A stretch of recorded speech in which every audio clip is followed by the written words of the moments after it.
Hi ಎಲ್ಲರಿಗೂ ನಮಸ್ಕಾರ. Welcome to Supriya ಪಾಕಶಾಲೆ. ಇವತ್ತು ನಾನು ವೆರೈಟಿಯಾಗಿ ದೊನ್ನೆ ಬಿರಿಯಾನಿ ಮಾಡೋದು ಹೇಗೆ ಅಂತ ತಿಳಿಸ್ಕೊಡ್ತಾ ಇದ್ದೀನಿ. ಅದು ಹೇಗೆ ಮಾಡೋದಂತ ನೋಡ್ಕೊಂಬರೋಣ. ನೋಡೋಕ್ಕಿಂತ ಮುಂಚೆ ಯಾರೆಲ್ಲ ಸಬ್ಸ್ಕ್ರೈಬರ್ ಆಗಿಲ್ಲ ಅಂದರೆ ಬೇಗ ಸಬ್ಸ್ಕ್ರೈಬರ್ ಆಗಿ. ನಾವು ಮಾಡೋ ಹೊಸ ರೆಸಿಪಿ ವೀಡಿಯೋಸ್ ಎಲ್ಲ ನಿಮಗೆ ಬರ್ತವೆ. ಓಕೆ, ಇವಾಗ ನಾನು 1 ಕಪ್ಪಷ್ಟು ಮೊಸರು ತೊಗೊಂಡಿದ್ದೀನಿ. ಮೊಸರಿಗೆ ಇವಾಗ ಕ್ಯಾರೆಟ್ ಹಾಗೂ ಆಲೂಗಡ್ಡೆ ಹಾಕ್ಕೊಳ್ತಾ ಇದ್ದೀನಿ. ಆಲೂಗಡ್ಡೆ ಹಾಕಿ ಚೆನ್ನಾಗಿ ಮಿಕ್ಸ್ ಮಾಡ್ಕೊಳ್ಬೇಕು. ಎರಡನ್ನೂ ಸೇರಿಸಿ ಚೆನ್ನಾಗಿ ಮಿಕ್ಸ್ ಮಾಡ್ಕೊಳ್ಬೇಕು. ಮಿಕ್ಸ್ ಮಾಡಿದ ಮೇಲೆ ಒಂದು 10 ನಿಮಿಷ ಹಾಗೆ ಬಿಡಬೇಕು. ಬಿಟ್ಟರೆ ಸ್ವಲ್ಪ ಎಲ್ಲ ಮೊಸರು ಎಲ್ಲ ಹೀರ್ಕೊಳ್ಳುತ್ತೆ ಅಲ್ವಾ, ಅದು ಕ್ಯಾರೆಟು ಹಾಗೂ ಆಲೂಗಡ್ಡೆ ಎರಡನ್ನೂ ಸಹ ಚೆನ್ನಾಗಿ ಹೀರ್ಕೊಳ್ಳುತ್ತೆ. ಈ ಥರ ಒಂದು 10 ನಿಮಿಷ ಬಿಡಬೇಕು. ಬಿಟ್ಟ ಮೇಲೆ ನಾವು ಇವಾಗ ಒಂದು ಡಬ್ರಿಗೆ 2 ಟೇಬಲ್ ಸ್ಪೂನಷ್ಟು ಎಣ್ಣೆ ಹಾಕ್ಕೊಳ್ತಾ ಇದ್ದೀನಿ. ನೋಡ್ತಾ ಇದ್ರಲ್ಲ, 2 ಟೇಬಲ್ ಸ್ಪೂನಷ್ಟು ಎಣ್ಣೆ ಹಾಕ್ಕೊಂಡ್ಮೇಲೆ ಹಸಿಮೆಣ್ಸಿನ್ಕಾಯಿ ಹಾಕ್ಕೊಳ್ತಾ ಇದ್ದೀನಿ. ಒಂದು 7 ಹಸಿಮೆಣ್ಸಿನ್ಕಾಯಿ ಹಾಕ್ಕೊಳ್ಬೇಕು. ಖಾರ ಸ್ವಲ್ಪ ನೀವು ನೋಡಿ ಹಾಕ್ಕೊಳ್ಬೋದು. ನಿಮಗೆ ಜಾಸ್ತಿ ಬೇಡ ಅಂತಂದರೆ ಒಂದು 5 ಹಾಕ್ಕೊಳ್ಬೋದು. ಇವಾಗ ನಾನು ಪುದೀನ ಹಾಗೂ ಅಲ್ಲ, ಕೊತ್ತಂಬರಿ ಹಾಗೂ ಈರುಳ್ಳಿನ ಹಾಕಿ ಚೆನ್ನಾಗಿ ಫ್ರೈ ಮಾಡ್ಕೊಳ್ತಾ ಇದ್ದೀನಿ. ಇದಕ್ಕೆ ನಾನು 5-6 ಮೆಣಸಿನಕಾಳು ಹಾಕ್ಕೊಳ್ತಾ ಇದ್ದೀನಿ. ನೋಡ್ತಾ ಇದ್ರಲ್ಲ, ಒಂದು 5-6 ಮೆಣಸಿನಕಾಳು ಹಾಕ್ಕೊಳ್ಬೇಕು. ಈ ಥರ ಫಸ್ಟು ನೀವು ಈರುಳ್ಳಿ ಹಾಕೋಕ್ಕಿಂತ ಮುಂಚೆ ಈ ಥರ ಸ್ವಲ್ಪ ಹಸಿ ವಾಸನೆ ಹೋಗೋ ತನಕ ಫ್ರೈ ಮಾಡ್ಕೊಳ್ಬೇಕು. ಇವಾಗ ನಾನು ಬೆಳ್ಳುಳ್ಳಿ ಹಾಕ್ಕೊಳ್ತಾ ಇದ್ದೀನಿ. ಬೆಳ್ಳುಳ್ಳಿನೂ ಸಹ ಇದೇ ಥರನೇ ಸ್ವಲ್ಪ ಫ್ರೈ ಮಾಡ್ಕೊಳ್ಬೇಕು. ಬೆಳ್ಳುಳ್ಳಿ ಹಾಕಿದ ಮೇಲೆ ಈರುಳ್ಳಿ ಹಾಕ್ಕೊಳ್ತಾ ಇದ್ದೀನಿ. ನೋಡ್ತಾ ಇದ್ರಲ್ಲ, ಸಣ್ಣದಾಗಿ ಉದ್ದುದ್ದಕ್ಕೆ ಹೆಚ್ಚಿಟ್ಕೊಂಡಿರೋಂಥ 2 ಈರುಳ್ಳಿನ ಹೆಚ್ಚಿಟ್ಕೊಂಡಿರೋಂಥ ಈರುಳ್ಳಿ ಹಾಕ್ಕೊಳ್ತಾ ಇದ್ದೀನಿ. ನೋಡ್ತಾ ಇದ್ರಲ್ವ ಫ್ರೆಂಡ್ಸ್, ನಿಮಗೆ ಇಷ್ಟ ಆಯಿತು ಅಂತಂದರೆ ಪ್ಲೀಸ್ ಲೈಕ್ ಹಾಗೂ ವೀಡಿಯೋಸ್ನ ನೋಡೋದನ್ನು ಮಾತ್ರ ಮರಿಬೇಡಿ. ತಪ್ಪದೇ ವೀಡಿಯೋಸ್ನ ಪೂರ್ತಿಯಾಗಿ ನೋಡಿ ಅಂತ ಕೇಳ್ತಾ, ಇವಾಗ ಚೆನ್ನಾಗಿ ಈರುಳ್ಳಿ ಹಾಕಿದ ಮೇಲೆ ಚೆನ್ನಾಗಿ ಫ್ರೈ ಮಾಡಿ ಇವಾಗ ಕುಕ್ಕರ್ಗೆ ತಗೊಂಡಿದ್ದೀನಿ. ಒಂದು ಸೈಡ್ಗೆ ತೆಗೆದು ಅದನ್ನು ಮಿಕ್ಸಿಗೆ ಹಾಕಿ ಇಟ್ಕೊಳ್ಬೇಕು. ಇವಾಗ ಮಸಾಲೆ ಐಟಮ್ ತೊಗೊಂಡಿದ್ದೀನಿ. ಪಲಾವ್ ಎಲೆ, ಚಕ್ಕೆ ಹಾಗೂ 1 ಸ್ಪೂನಷ್ಟು ಜೀರಿಗೆ, ಕಡಲೆಬೇಳೆ, ಉದ್ದಿನಬೇಳೆ, ಕರಿಬೇವು ಇವನ್ನೆಲ್ಲವನ್ನು ಸಹ ಹಾಕಿ ಚೆನ್ನಾಗಿ ಫ್ರೈ ಮಾಡ್ಕೊಳ್ಬೇಕು. ಸ್ವಲ್ಪ ಕಡಲೆಬೇಳೆ ಎಲ್ಲ ಕೆಂಪಗಾಗೋ ತನಕ ಫ್ರೈ ಮಾಡ್ಕೊಳ್ತಾ ಇದ್ದೀನಿ.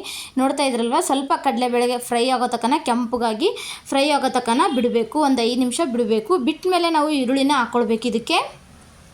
ಓಕೆ, ಇವಾಗ ಅವನ್ನೆಲ್ಲದನ್ನು ಸಹ ಚೆನ್ನಾಗಿ ಫ್ರೈ ಆಗಿದ್ದಾವೆ. ಇವಾಗ ಈರುಳ್ಳಿ ಹಾಕ್ಕೊಳ್ತಾ ಇದ್ದೀನಿ. ಇವತ್ತಿನ ರೆಸಿಪಿ ನಿಮ್ಗೆ ಇಷ್ಟ ಆಯ್ತಂದರೆ ಲೈಕ್ ಹಾಗೂ ಶೇರ್ ಮಾಡಿ. ಇನ್ನೂ ಯಾರೆಲ್ಲ ಸಬ್ಸ್ಕ್ರೈಬರ್ ಆಗಲಾರ್ದ ನೋಡ್ತಾ ಇದ್ರೆ ಬೇಗ ಸಬ್ಸ್ಕ್ರೈಬರ್ ಆಗಿ. ಇವಾಗ ನಾನು ಉದ್ದುದ್ದಕ್ಕಾಗಿ ಹೆಚ್ಚಿಟ್ಕೊಂಡಿರೋಂಥ ಈರುಳ್ಳಿನ ಹಾಕ್ಕೊಳ್ತಾ ಇದ್ದೀನಿ. ಆವಾಗಲೇ ನಾವು ಈರುಳ್ಳಿ ಮಿಕ್ಸಿಗೆ ಹಾಕಿ ಮಸಾಲೆನ ಮಿಕ್ಸಿಗೆ ಹಾಕಿ ಒಂದು ಸೈಡಲ್ಲಿ ಇಟ್ಕೊಂಡಿರಬೇಕು. ಇವಾಗ ಸ್ವಲ್ಪ ಈರುಳ್ಳಿ ಕಮ್ಮಿ ಹಾಕಿದರೂ ನಡೆಯುತ್ತೆ.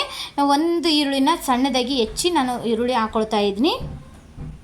ಈ ಥರ ಚೆನ್ನಾಗಿ ಫ್ರೈ ಮಾಡ್ಕೊಳ್ಬೇಕು. ಸ್ವಲ್ಪ 5 ನಿಮಿಷ ಚೆನ್ನಾಗಿ ಫ್ರೈ ಮಾಡ್ಕೊಳ್ಬೇಕು. ಓಕೆ, ನೋಡ್ತಾ ಇದ್ರಲ್ವ, ಈ ಥರ ಚೆನ್ನಾಗಿ ಫ್ರೈ ಆಗಿದ್ದಾವೆ. ಇವಾಗ ನಾನು ಮಸಾಲೆನ ಮಿಕ್ಸಿಗೆ ಹಾಕಿ ಇಟ್ಕೊಂಡಿರೋಂಥ ಮಸಾಲೆ ಹಾಕ್ಕೊಳ್ತಾ ಇದ್ದೀನಿ. ನೀವು ಐಟಮ್ ಜಾಸ್ತಿ ಮಾಡ್ತಾ ಇರ್ತೀರ ತಿಂಡಿ ಅಂತಂದರೆ ಜಾಸ್ತಿನೇ ಇಂಗ್ರೀಡಿಯೆಂಟ್ಸ್ನ ಜಾಸ್ತಿನೇ ಮಾಡ್ಕೊಳ್ಬೋದು. ಇಲ್ಲಪ್ಪ ಕಡಿಮೆ ಮಾಡ್ತಾ ಇರ್ತೀರಪ್ಪ ಅಂತಂದರೆ ನಾನು ಇವಾಗ ಎಷ್ಟು ಹಾಕಿರ್ತೀನೋ ಅಷ್ಟೇ ಮಸಾಲೆನ ನೀವು ಹಾಕ್ಕೊಳ್ಬೋದು. ಓಕೆ, ಇವಾಗ ಮಸಾಲೆ ನಾನು ಮಿಕ್ಸಿಗೆ ಹಾಕಿ ಇಟ್ಕೊಂಡಿರೋಂಥ ಮಸಾಲೆ ಹಾಕ್ಕೊಳ್ತಾ ಇದ್ದೀನಿ. ಓಕೆ, ಇವಾಗ ಮಸಾಲೆ ಎಲ್ಲ ಹಾಕಿ 1 ಸ್ಪೂನ್ ತೊಗೊಂಡು ಹಸೆ ವಾಸನೆ ಹೋಗೋ ತನಕ ಮತ್ತೆ ಫ್ರೈ ಮಾಡ್ಕೊಳ್ಬೇಕು. ಆವಾಗಲೇ ನಾವು ಫ್ರೈ ಮಾಡ್ಕೊಂಡಿದ್ವಿ. ಇವಾಗ ಮಿಕ್ಸಿಗೆ ಹಾಕಿದ ಮೇಲೆ ಒಂದು ಸಲ ಫ್ರೈ ಮಾಡ್ಕೊಳ್ಬೇಕು. ಸ್ವಲ್ಪ ಹಸಿ ವಾಸನೆ ಹೋಗೋ ತನಕ ಚೆನ್ನಾಗಿ ಫ್ರೈ ಮಾಡ್ಕೊಳ್ಬೇಕು. ಓಕೆ, ಇವಾಗ ನೋಡ್ತಾ ಇದ್ರಲ್ಲ, ಮೊಸರು, ಕ್ಯಾರೆಟ್, ಆಲೂಗಡ್ಡೆ ನಾವು ಕಲಸಿಟ್ಕೊಂಡಿದ್ವಲ್ಲ, ಇವಾಗ ಅದನ್ನು ಸಹ ಹಾಕಿ ಚೆನ್ನಾಗಿ ಫ್ರೈ ಮಾಡ್ಕೊಳ್ತಾ ಇದ್ದೀನಿ. ನೋಡ್ತಾ ಇದ್ರಲ್ಲ, ಈ ಥರ ಚೆನ್ನಾಗಿ ಫ್ರೈ ಮಾಡ್ಕೊಳ್ಬೇಕು. ಇವತ್ತಿನ ರೆಸಿಪಿ ನಿಮಗೆ ಇಷ್ಟ ಆಯಿತು ಅಂತಂದರೆ ಪ್ಲೀಸ್ ಲೈಕ್ ಹಾಗೂ ಸಬ್ಸ್ಕ್ರೈಬರ್ ಆಗೋದನ್ನು ಮಾತ್ರ ಮರಿಬೇಡಿ. ಇನ್ನೂ ಜಾಸ್ತಿ ಜನ ಸಬ್ಸ್ಕ್ರೈಬರ್ಸ್ ಬೇಕಾಗಿದ್ದಾರೆ. ಪ್ಲೀಸ್ ಸಪೋರ್ಟ್ ಮಾಡಿ. ಹಾಗೂ ಇನ್ನೂ ಯಾರೆಲ್ಲ ಸಬ್ಸ್ಕ್ರೈಬರ್ ಆಗಿಲ್ಲ ಅಂದರೆ ಬೇಗ ಸಬ್ಸ್ಕ್ರೈಬರ್ ಆಗಿ ನೋಡಿ ಅಂತ ಕೇಳುತ್ತಾ, ಇವಾಗ ನಾನು ಒಂದು ಹುಣಸೆ ಹಣ್ಣನ್ನು ಚೆನ್ನಾಗಿ ನೆನೆಸಿಟ್ಕೊಂಡಿದ್ದೆ. ನಿಂಬೆಹಣ್ಣು ಗಾತ್ರದಷ್ಟು ಹುಣಸೆ ಹಣ್ಣು ಹಾಕ್ಕೊಳ್ತಾ ಇದ್ದೀನಿ. ಓಕೆ, ಇವಾಗ ಹುಣಸೆ ಹಣ್ಣೆಲ್ಲ ಹಿಂಡ್ಕೊಂಡು ಹುಣಸೆ ಹಣ್ಣು ಹಾಕ್ಕೊಳ್ತಾ ಇದ್ದೀನಿ. ಹುಣಸೆ ಹಣ್ಣು ಹಾಕ್ಕೊಂಡ್ಮೇಲೆ ಸ್ವಲ್ಪ ಅದು ಪಳ ಅಂತ ಕುದೀತಾ ಇರಬೇಕು. ಚೆನ್ನಾಗಿ ಹಿಂಡ್ಕೊಳ್ಬೇಕು ಹುಣಸೆ ಹಣ್ಣನ್ನು. ಸ್ವಲ್ಪ ಹುಳಿ ಆಗಿ ಇದ್ರಪ್ಪ ಅಂತಂದರೆ ಪಲಾವ್ ಚೆನ್ನಾಗಾಗುತ್ತೆ ಅಂತ ನಾನು ಇವಾಗ ಹುಣಸೆ ಹಣ್ಣು ಹಾಕ್ಕೊಳ್ತಾ ಇದ್ದೀನಿ.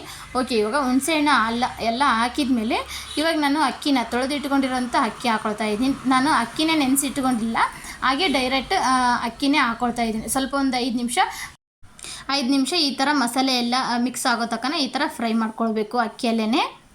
ಓಕೆ, ಇವಾಗ ಅಕ್ಕಿಯಲ್ಲೇ ಫ್ರೈ ಮಾಡ್ಕೊಂಡ್ಮೇಲೆ ನಾನು 1 ಗ್ಲಾಸ್ ಅಕ್ಕಿಗೆ 2 ಗ್ಲಾಸ್ ಅಷ್ಟು ನೀರು ಹಾಕ್ಕೊಂಡಿದ್ದೀನಿ. ನಿಮ್ಮದು ಇನ್ನೂ ಹಳೆ ಅಕ್ಕಿ ಆಯ್ತಪ್ಪ ಅಂದರೆ 1 ಗ್ಲಾಸ್ ಅಕ್ಕಿಗೆ 2.5 ಗ್ಲಾಸ್ ಅಷ್ಟು ನೀರು ಹಾಕ್ಕೊಳ್ಬೋದು. ನಾನು 1 ಗ್ಲಾಸ್ ಅಕ್ಕಿಗೆ 2 ಗ್ಲಾಸ್ ಅಷ್ಟು ನೀರು ಹಾಕ್ಕೊಳ್ತಾ ಇದ್ದೀನಿ. ತುಂಬ ಚೆನ್ನಾಗಿರುತ್ತೆ, ಉದುರಾಗಿರುತ್ತೆ ಅಂತಂದು. ಓಕೆ, ಇವಾಗ 2 ಗ್ಲಾಸ್ ಅಷ್ಟು ನೀರು ಹಾಕ್ಕೊಂಡಿದ್ದೀನಿ. 1 ಗ್ಲಾಸ್ ಅಕ್ಕಿಗೆ 2 ಗ್ಲಾಸ್ ನೀರು ಕರೆಕ್ಟಾಗಿ ಅಳತೆಯಲ್ಲಿ ಹಾಕ್ಕೊಳ್ಬೇಕು. ನಾನು ಒಂದು ಸ್ವಲ್ಪ ಮಿಕ್ಸಿ ತೊಳೆದಿರುವಂಥ ನೀರು ಹಾಕ್ಕೊಂಡಿದ್ದೀನಿ, ಮೇಲೆ ಸ್ವಲ್ಪ ಹಾಕ್ಕೊಂಡಿದ್ದೀನಿ. ಓಕೆ, ಇವಾಗ ರುಚಿಗೆ ತಕ್ಕಷ್ಟು ಉಪ್ಪು ಹಾಕ್ಕೊಳ್ತಾ ಇದ್ದೀನಿ. 1 ಟೇಬಲ್ ಸ್ಪೂನಷ್ಟು ಧನಿಯಾ ಪೌಡ್ರ್ ಹಾಕ್ಕೊಳ್ಬೇಕು. ಧನಿಯಾ ಪೌಡ್ರ್ ಹಾಕೋದ್ರಿಂದ ತುಂಬ ಟೇಸ್ಟ್ ಬರುತ್ತೆ, ಸ್ವಲ್ಪ ಹೆಲ್ತ್ಗೂ ಭಾಳ ಒಳ್ಳೆಯದು ಅಂತಂದು ಧನಿಯಾ ಪೌಡ್ರ್ ಹಾಕ್ಕೊಳ್ತಾ ಇದ್ದೀನಿ. ಈ ವಿಡಿಯೋ ಭಾಳ ಸುಲಭವಾಗಿ ಲಂಚ್ ಬಾಕ್ಸಿಗೆ ಹಾಗೂ ಬೆಳಗ್ಗೆ ಏನಾದರೂ ಟಿಫಿನ್ಗೆ ರೆಡಿ ಮಾಡಬೇಕು ಅಂತಂದರೆ ಈ ಥರ ದೊನ್ನೆ ಬಿರಿಯಾನಿ ತುಂಬ ಸುಲಭವಾಗಿ ತುಂಬ ಈಸಿಯಾಗಿ ಮಾಡ್ಕೊಳ್ಬೋದು. ಇವಾಗ 1 ಟೇಬಲ್ ಸ್ಪೂನಷ್ಟು ಧನಿಯಾ ಪೌಡ್ರ್ ಹಾಕಿದ್ಮೇಲೆ 1 ಸ್ಪೂನ್ ತೊಗೊಂಡು ಈ ಥರ ಚೆನ್ನಾಗಿ ಕಲಿಸ್ಕೊಳ್ಬೇಕು. ನೋಡ್ತಾ ಇದ್ರಲ್ವ, ಈ ಥರ ಚೆನ್ನಾಗಿ ಕಲಿಸ್ಕೊಳ್ಬೇಕು. ಈ ಥರ ಒಂದು 5 ನಿಮಿಷ ಬಿಟ್ಟು ನೀವು ಕೈ ಆಡಿಸಿದ್ರಪ್ಪ ಅಂತಂದರೆ ಕುಕ್ಕರಲ್ಲಿ ಮಾಡೋದೇ ಬೇಕಾಗಿಲ್ಲ. ಈ ಥರ ಕಡೆಗೆ ಒಂದು ಡಬ್ರಿಯಲ್ಲಿ ತುಂಬ ಸುಲಭವಾಗಿ ಮಾಡ್ಕೊಳ್ಬೋದು. ಓಕೆ, ಇವಾಗ ನೋಡ್ತಾ ಇದ್ರಲ್ವ, ನಾನು ಈ ಥರ ಒಂದು 5 ನಿಮಿಷ ಪ್ಲೇಟ್ ಮುಚ್ಚಿ ಇವಾಗ ಪ್ಲೇಟ್ ತೆಗೆದು ನೋಡಿ. ಓಕೆ, ಇವಾಗ ರೆಡಿಯಾಗಿದೆ, ತುಂಬ ಸುಲಭ. ಓಕೆ ನೋಡಿ ಎಷ್ಟು ಚೆನ್ನಾಗಾಗಿದೆ ಪಲಾವು, ಬಿಸಿ ಬಿಸಿ ದೊನ್ನೆ ಬಿರಿಯಾನಿ ಪಲಾವ್ ರೆಡಿಯಾಗಿದೆ. ಓಕೆ ನೋಡಿ ಎಷ್ಟು ಚೆನ್ನಾಗಾಗಿದೆ ವೆಜಿಟೇಬಲ್ ದೊನ್ನೆ ಬಿರಿಯಾನಿ ಪಲಾವ್ ರೆಡಿಯಾಗಿದೆ. ಓಕೆ, ಇವಾಗ ಇದಕ್ಕೆ ನಾನು ಕೊತ್ತಂಬರಿ ಹಾಕ್ಕೊಳ್ತಾ ಇದ್ದೀನಿ, ಸಣ್ಣದಾಗಿ ಕಟ್ ಮಾಡಿ ಹಾಕ್ಕೊಳ್ತಾ ಇದ್ದೀನಿ ಕೊತ್ತಂಬರಿನ. ಇದು ರೆಸಿಪಿನ ನೀವು ಲಂಚ್ ಬಾಕ್ಸಿಗೆ ಆಗಿರ್ಬೋದು, ಬೆಳಗ್ಗೆ ಟಿಫನಿಗೆ ಆಗಿರ್ಬೋದು, ನೀವು ಎಲ್ಲಾದರೂ ಟೂರಿಗೆ ಹಾಗೂ ಪಿಕ್ನಿಕ್ಕಿಗೆ ಹೋಗುವಾಗ ಈ ರೆಸಿಪಿನ ನೀವು ಮಾಡಿಕೊಂಡು ಹೋಗ್ಬೋದು. ಅಷ್ಟು ತುಂಬ ಚೆನ್ನಾಗಿರುತ್ತೆ, ನಿಜವಾಗ್ಲೂ ಹೇಳೋಕ್ಕಂತೂ ಆಗೋದೇ ಇಲ್ಲ, ಅಷ್ಟು ಚೆನ್ನಾಗಿರುತ್ತೆ. ಓಕೆ ಫ್ರೆಂಡ್ಸ್, ಈ ರೆಸಿಪಿನ ಇವಾಗ ಒಂದು ಪ್ಲೇಟ್ಗೆ ಸರ್ವ್ ಮಾಡ್ತಾ ಇದ್ದೀನಿ. ಓಕೆ, ನೋಡ್ತಾ ಇದ್ರಲ್ಲ, ಇವಾಗ ನಾನು ಒಂದು ಪ್ಲೇಟಿಗೆ ಸರ್ವ್ ಮಾಡ್ತಾ ಇದ್ದೀನಿ. ನೋಡಿ ಎಷ್ಟು ಚೆನ್ನಾಗಾಗಿದೆ ಅಂತ. ಇವಾಗ ಒಂದು ಪ್ಲೇಟ್ಗೆ ಸರ್ವ್ ಮಾಡಿದ್ದೀನಲ್ವ, ನೋಡ್ತಾ ಇದ್ರಲ್ಲ ಎಷ್ಟು ಚೆನ್ನಾಗಾಗಿದೆ ಅಂತ. ಇವತ್ತಿನ ರೆಸಿಪಿ ನಿಮಗೆ ಇಷ್ಟ ಆಯಿತು ಅಂತಂದರೆ ಲೈಕ್ ಮಾಡಿ, ಶೇರ್ ಮಾಡಿ ಹಾಗೂ ಫ್ರೆಂಡ್ಸ್ಗೂ ಫ್ಯಾಮಿಲಿ ಮೆಂಬರ್ಸ್ಗೆ ಶೇರ್ ಮಾಡಿ ಅಂತ ಕೇಳುತ್ತಾ, ಓಕೆ ಫ್ರೆಂಡ್ಸ್, ಮುಂದಿನ ರೆಸಿಪಿಯೊಂದಿಗೆ ಮತ್ತೆ ಬರ್ತೀನಿ. ಇವತ್ತಿನ ರೆಸಿಪಿ ನಿಮಗೆ ಇಷ್ಟ ಆಯ್ತು ಅನ್ನೋರು ಲೈಕ್ ಹಾಗೂ ಶೇರ್ ಹಾಗೂ ಸಬ್ಸ್ಕ್ರೈಬರ್ ಆಗೋದನ್ನು ಮಾತ್ರ ಮರಿಬೇಡಿ ಫ್ರೆಂಡ್ಸ್. ಓಕೆ, ಬಾಯ್.